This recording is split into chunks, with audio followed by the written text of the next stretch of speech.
Alright guys, welcome to RCMojo. Today we'll be upgrading the MC8's lighting system.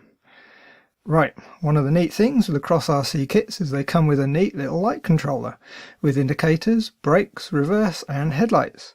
It's really great to see that they come with the kits. The trouble is, while they work, they're far from ideal.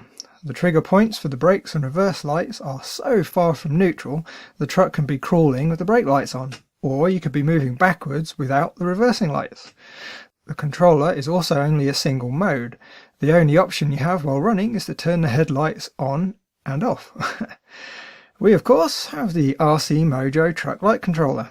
A nice little upgrade, but there's a bit of a wiring mismatch.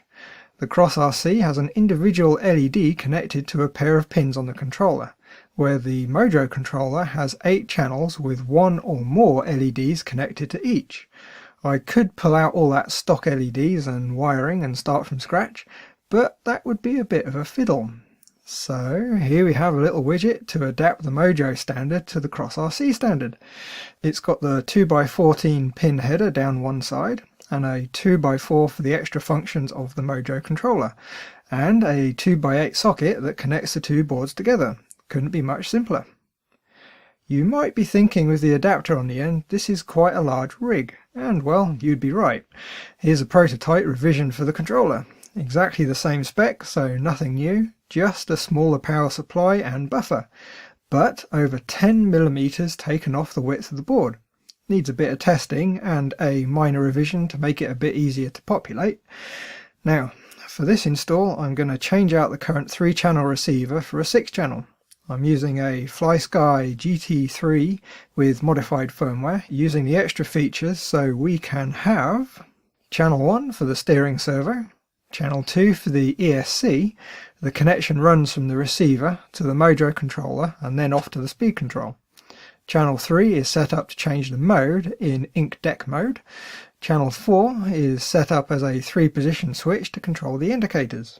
Now, I've got the CrossRC controller installed on the end of an extension loom. That'll need to come out as I want to mount the Mojo controller at the front of the cab. And speaking of the cab, it's going to be a lot easier to test things with that removed. Need to remove my breakout board too, don't need that anymore. Okay, the CrossRC LEDs are numbered J1 to J14. J1 is one of the headlights, the rest just plug in order along the connector. Black wire to the side of the board with a negative symbol up at one end.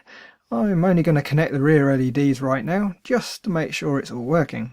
The Mojo controller connects up to the 2x8 connector, and we can power it up.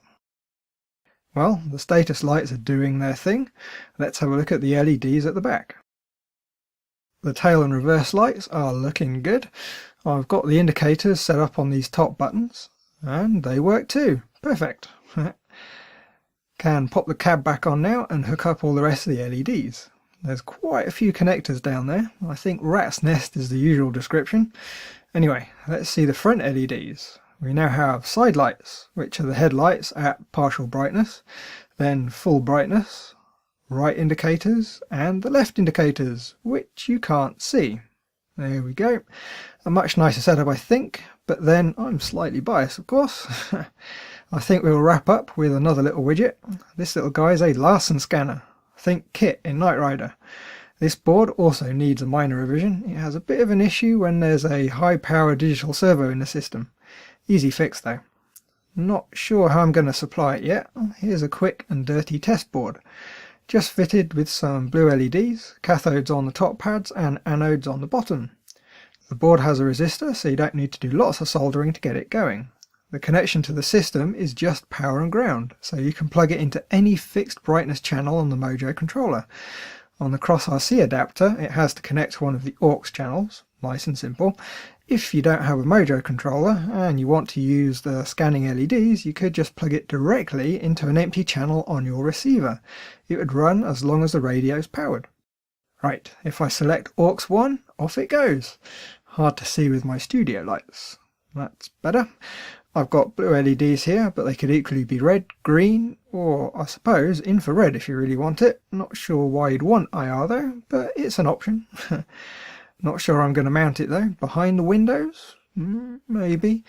Or perhaps looking down through the floor. Now that's kind of cool. Of course, the LEDs could be connected with a bit of wire and mounted just about anywhere.